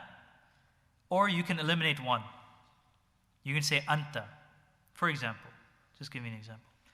Sila is also another thing, elongation, where وَالتِّينِ وَالزَّيْتُونِ وَطُورِ سِينِينَ وَهَذَا الْبَلَدِ الْأَمِينَ. That's the sakta. لَقَدْ خَلَقْنَا الْإِنسَانَ فِي أَحْسَنِ تَقْوِيمٍ. So in the Qira'at of Ibn Kathir, ثُمَّ رَدَدْنَاهُ أَسْفَلَ سَافِلِينَ. Instead of رَدَدْنَاهُ, ثُمَّ رَدَدْنَاهُ أَسْفَلَ سَافِلِينَ. You stretch the ha a little bit. That one's for the ha. وَالْآخِرَةُ, if we go back to this example, another way you can recite it is وَلَلْآخِرَةُ. You can stretch it. Mad badal. That's called mad badal. So I didn't write that down, but that's another way you can read it. Is there time for this? Pretty much, I wanted to bring several examples where qira'at, you can see where the difference of qira'at will lead to a difference in fiqh, it will lead to a difference in tafsir, it will lead to a difference in, it will give you new information about aqidah, it will give you it will shed different lights on many things. But I think I only have time for this one example. Let me quickly go over this example. Ya ayyuhalladhina amanu, O people who believe. Idha qumtum, when you stand for salah, what do? Faghsilu wujuhakum, wash your faces, wa aydikum, and your hands, ila al-marafiq, to the elbows. So this is describing wudu. So number one, wash your face and your hands to the elbows. Number two, wamsahu bi ru'usikum. Number three, make masah of your head. وَأَرْجُلَكُمْ إِلَى الْكَعْبَيْنِ. وَأَرْجُلَكُمْ إِلَى الْكَعْبَيْنِ. And wash your feet to your ankles. So let's see how this works. So in one qira'at you have arju lakum, and one qira'at you have arju likum. This one haraka change will change which thing this word is connected to. So let's match the harakat. Over here, this has fatha. Faghsilu wujuhakum. Wujuhakum has a fatha. Aydiyakum, hands. Hands has a fatha. And arjulakum has a fatha. So if you take it to mean this, then you'll translate the ayah like this. Wash your faces and your hands and your feet. And that's what we do. We wash our face, and we wash our hands, and we wash our feet. This is clear. Okay, let's go to the second qira'at. وَأَرْجُلِكُمْ. When we recite arjulikum, we cannot say now, according to the rules of Arabic grammar, that is connected to faghsilu, to wash. We have to say it's connected to wamsahu. So this is how we would translate this verse. Wash your faces and your hands and make masa, wipe a wet hand over your head and wipe a wet hand over your feet. Make masa over your feet. And so how do the scholars interpret this? They interpret this to mean when you're wearing the khuf, when you're wearing the leather socks, or when you're wearing those sealskin socks, you're allowed to make masa over those that footgear. So making masa is established through Quran like this as well. This is a small example. This is the last thing I want to just touch upon before we finish up. Who's a qari? Because many people, they say the word qari, but they might not know exactly what it is, right? So let me give you a few. I mean, this you're not going to find it in books because this I'm just going to make it up as we go along. So number one, number two, number three. Who is Qari Sahib? That's the question. Who is Qari? Who can you call Qari Sahib? It's Qari Sahib, but Qari Sahib, no problem. With the kaf and with the p. Qari Sahib. Some people say, if you recite Quran in a very good voice, you have a good voice, no tajweed whatsoever to save your life, but you can recite very beautifully. Some people, unfortunately, might be uneducated, but they would hear the good voice and they would think, wow, this guy is killing it, mashallah. You know, he's reading very well. But Alhamdulillahi Rabbil Alam, you know, sing-songy way, some people might call him Qari Sahib, right? Which I'm not saying is wrong, but I'm just saying this is what people do, right? I mean, it's wrong, because technically what does Qari mean? Qari means reciter. So, I mean, he's reciting, so you're not wrong in that sense. So, good voice, without tajweed. You can say that is one person who you could call a Qari. Second person you can call a Qari is, you have someone who recites that slow tartil, وَالضُّحَى وَاللَّيْلِ إِذَا سَجَى. You know? I don't want to, So, tartil, that's called tartil. You have someone who does tartil, he's called Qari Sahib. That's also acceptable. When ulama, they call other people Qaris, when scholars, they use the term Qari, they mean it in a very specific sense. I mean, some ulama could use it in these two senses as well, but generally speaking, when you call someone a Qari, if you ask someone, like in an academic circle, are you a Qari? You don't mean, do you have a good voice or do you recite tartil? You mean, did you study the 7 or did you study the 10? And then obviously you're going to have different degrees. You're going to have a sab'a qari, someone who studied the 7, and then you're going to have an ashara qari, someone who studied the 10, and you're going to have an ashara kubra qari, someone who studied all of that 987 turuq. Then you have a person who combines all three, like, the bygone masters of, recent times. You have Sheikh Abdul Basit, Abdul Samad, with a golden voice. You have Sheikh Minshawi, and you have all these famous Egyptian Qur'an that when you listen to them, your heart just melts and your iman increases. So this was just a side note. I mean, when we say who's a Qari, we call someone a Qari, define it. I mean, why are you calling him a Qari? Are you calling him a Qari because he's reciting, or are you calling him a Qari because he knows Qira'at? So that was the last thing. Okay, yeah, okay. This was Surah Fatiha. So, yeah. Okay, just be a little bit patient. Let me go all the way to the beginning. I just wanted to do a quick demonstration of how we studied Qira'at, and then I'll stop for Q&A.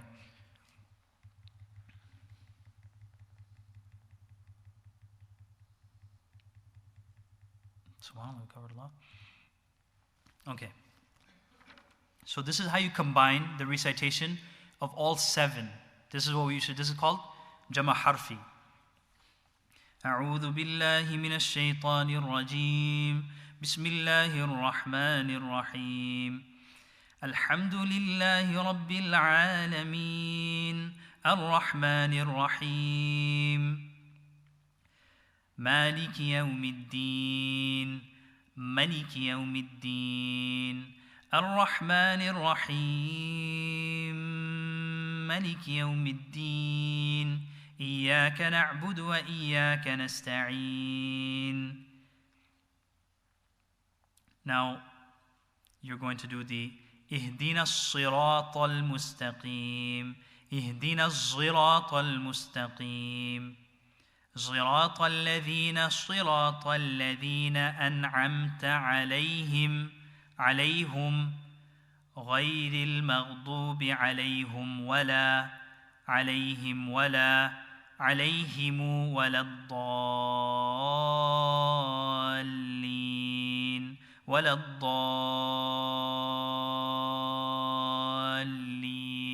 The durations of the maddas also change. So that was an example of how I combined all 14 in that one recitation of Surah Al-Fatiha. Alhamdulillah, Dar es Salam, we're very fortunate to have excellent Qira'at teachers. Mu'ahtiram, mashallah, he's in charge of the Qira'at program. And we teach Sab'a and we teach Ashara in Dar es Salam. Alhamdulillah. I will answer questions now, inshallah, for a few minutes. Anybody has any questions about anything?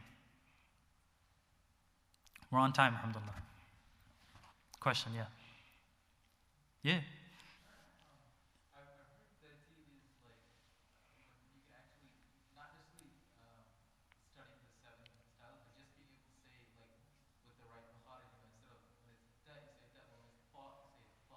Mm-hmm.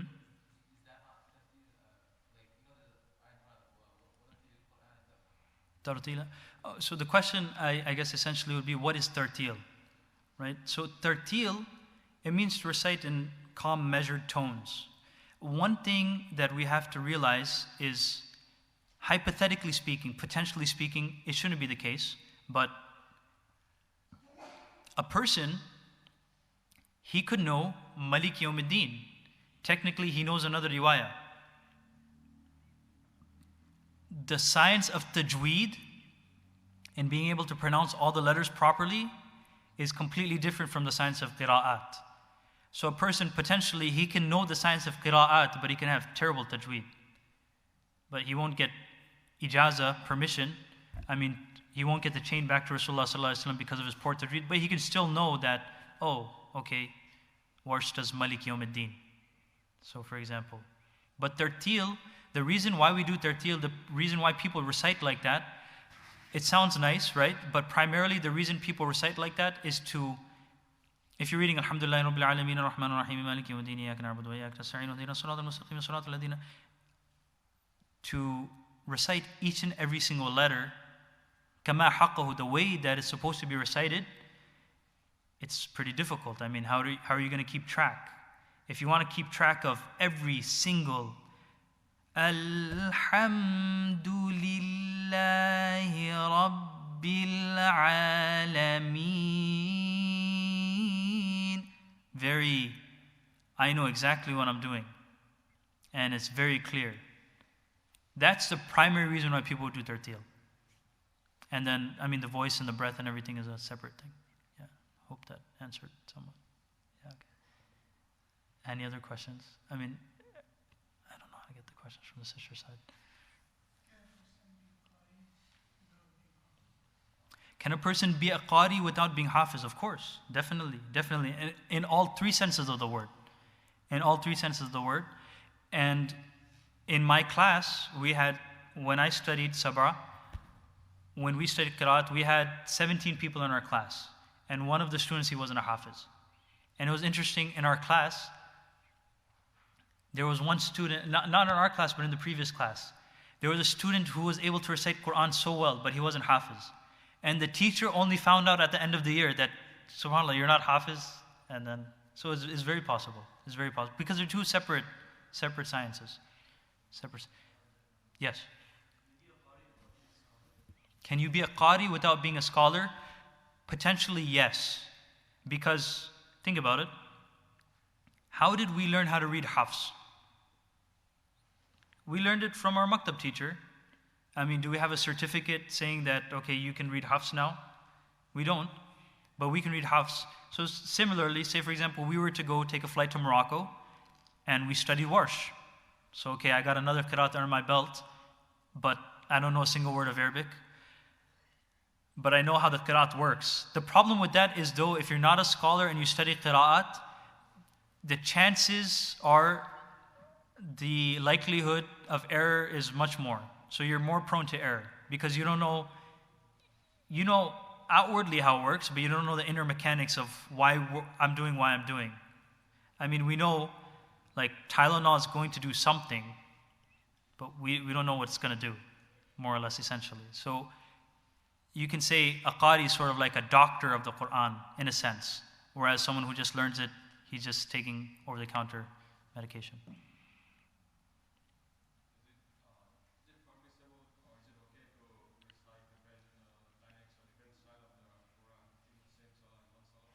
Is it permissible to recite different dialects of the Quran in the same salah? So there's a discussion, it's called khaltul qira'at. You shouldn't mix it up, right? Say for example, if you're reciting in one rak'at, you're reciting hafs, then you should stick to hafs in the entire rak'at. So you can't say, Alhamdulillahi Rabbil Alameen Ar-Rahman Ar-Rahim, Maliki Yawmiddin, Iyyaka na'budu wa iyyaka nasta'in, Ihdinas siratal mustaqim sirat. You can't now. Because once you say, I'm reciting the qira'at of hafs, now you imposed on yourself that you're following hafs and you're representing hafs. Now, if you do something that's against the qira'at of hafs, technically speaking, you're lying.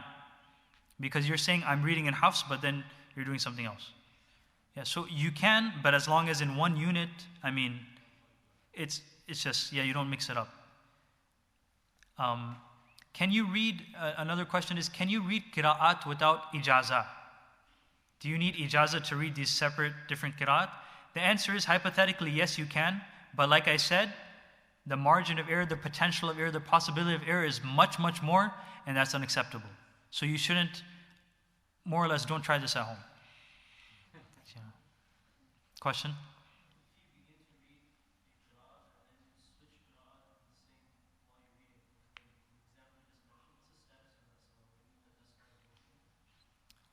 What is the status of that salah if you switch qira'at mid-salah?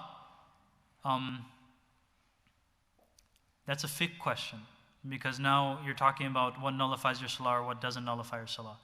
So this is a separate science, right? And I'm still studying fiqh, inshallah. So I will get back to you on that one, inshallah. Yeah. So the ulama say that you can read sab'a qira'at and ashra qira'at, ashra sughra inside salah, but then kubra you can't. Kubra you can't. There's also one, so the question was, can you recite ashra and sab'a inside salah? You can recite both, but you can't recite kubra. There's also another category of qira'at. It's called qira'at al-shadha, anomalous qira'at or rare qira'at, where they're not transmitted with the same authority as the others, but you have like lone solitary chains, for example, and it's not like 1,000 people from 1,000 people from 1,000 people from 1,000 people. It might be like 5 people from 5 people from 5 people. So generally those are treated as ahadith. And some tafasir, they're used for tafasir as well.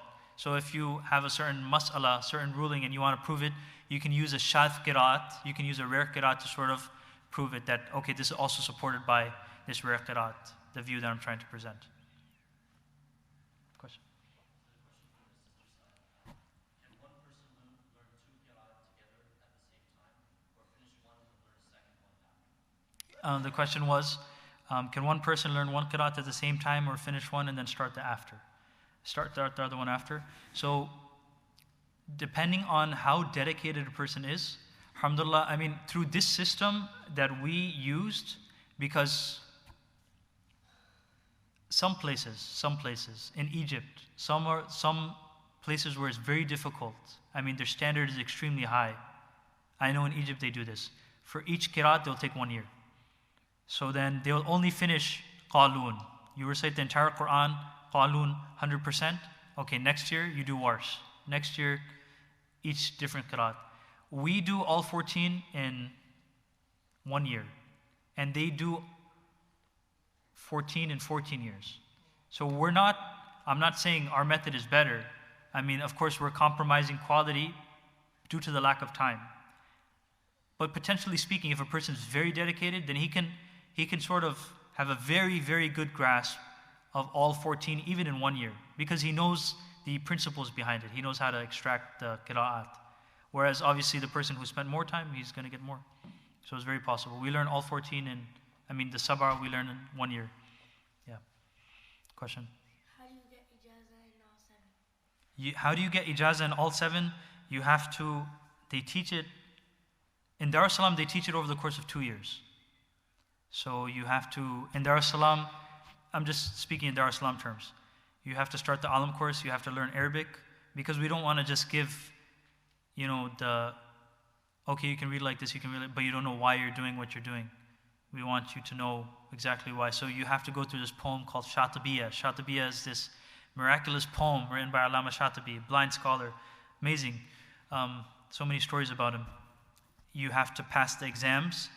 Every single day you have to recite how I read Surah Fatiha, you have to recite the entire Quran like that, supervised under an expert teacher. And then if he deems you worthy and fit, only then, you might get, the ijazah, the sanad. Yeah. I'm sorry? Shatibiya? Do I know Shatibiya? We went through the major portion of Shatibiya in class. Like we did it in our lesson. the scholars, they recommend you to memorize Shatibiya. If a person memorizes Shatibiya, essentially he knows all the Qira'at, right? I memorized like 60 couplets from Shatibiya, but I didn't get the tawfiq to memorize the entire thing. Inshallah, one day. Yeah. When you say Hazrat Riwayat, is that restricted to one rak'ah, or is that like I start Hafs in one rak'ah and then I move on to Warsh in the next rak'ah? Technically speaking, you can do that, right? I don't want to say the question out loud, but technically speaking, you could do that, but you shouldn't. Yeah. I love the compilation process for the Quran. Mm-hmm. I don't know if I'm saying this correctly, but if you think of like they bought like their parchments or whatever reports they had on the Quran and they gave it to Zayd ibn Thabit al-Iraqi and they had two witnesses with them, is there like a record of who bought what ayahs and like who gave them to Zayd ibn Thabit al-Iraqi, who the witnesses were? Is there like So the question was, in the compilation process, while they were gathering all of the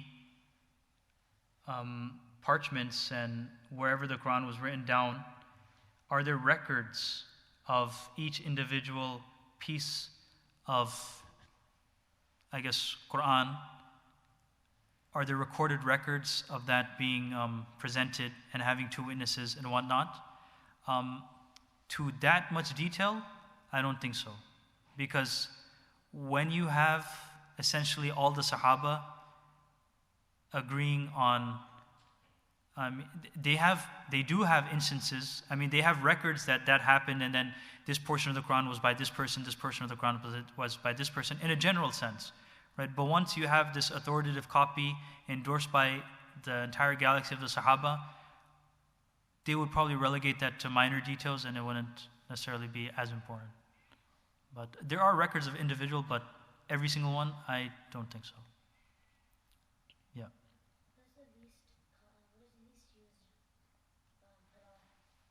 What is the least used qira'at? I'm not sure. Like mashallah, Mawlana Yusuf Ghawth, he recited in a different qira'at, and then in Masjid Osman, they were reciting in a different qira'at. They were reciting in Shurba, and Mawlana Yusuf Ghawth, I think he was reciting in Ibn Hisham, I believe. And so we're doing it over here. We have Taraweeh. So what I do when I go back, generally speaking, we would have our khatam on the 25th or the 27th or something. And we would do that khatam in Hafs. And the rest of the days, you just read different qira'at. So it's a different experience. You feel a different joy when you hear the sakta. It's قَدْ أَفْلَحَ الْمُؤْمِنُونَ. So it makes you think, ponder. So it's like the Quran by itself, Hafs by itself, you never get tired of listening to it if someone recites it beautifully. But now you add 13 more, and subhanAllah, the beauty of the Quran doesn't ever end. Inshallah, it's 10 o'clock. Oh, okay, there's one more question. Yeah.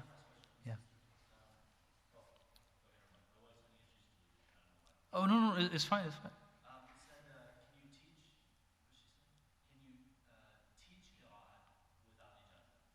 Can you teach Qira'at without ijazah? Can you teach Qira'at without ijazah? Like I said, hypothetically, technically speaking, you can. Like say for example, a person, say for example myself, I teach a person in my maktab class, for example. And he stays with me for 3, 4, 5 years. And he becomes hafiz and his tajweed is great. But me being stingy as I am with my ijazah, I don't want to give it to him. But he's still really good. I just don't want to give him my ijazah. But now, does that person need someone's approval to teach another kid how to read Quran? He doesn't need approval to teach another kid. But it's sort of like you have someone who studied a medical textbook and he diagnoses his friend and he writes a prescription, even though his prescription might be in harmony with the rules and legislations of medicine, he'll still be penalized by the medical fraternity because he wasn't endorsed by the community. So it's the same thing. My standard is when I want to give my ijazah, and I mention it all the time, my standard is if I want to give my ijazah to someone, am I confident enough that this person can teach my own children? But this is my standard. I mean, some people have different people have different. Some people, if you want to get ijazah, you have to memorize the entire Shatibiya, which is like thousands of poems. You have to recite the entire Quran, all 14 to them, without memory, not a single mistake. I mean, that's a very high standard. I'm not like that bad. I mean, not that high. So, but generally the ulama say you should give out ijazah because you're spreading the teachings of the Quran as an encouragement or whatnot. Inshallah. Okay, yeah, inshallah. Jazakumullahu Khairun for attending. Inshallah, I hope this was a beneficial program. Subhanallah bihamdi, subhanakallahumma bihamdik, nashhadu an la ilaha illa anta, nastaghfiruka wa natubu ilayk. Assalamu alaikum wa rahmatullahi wa barakatuh.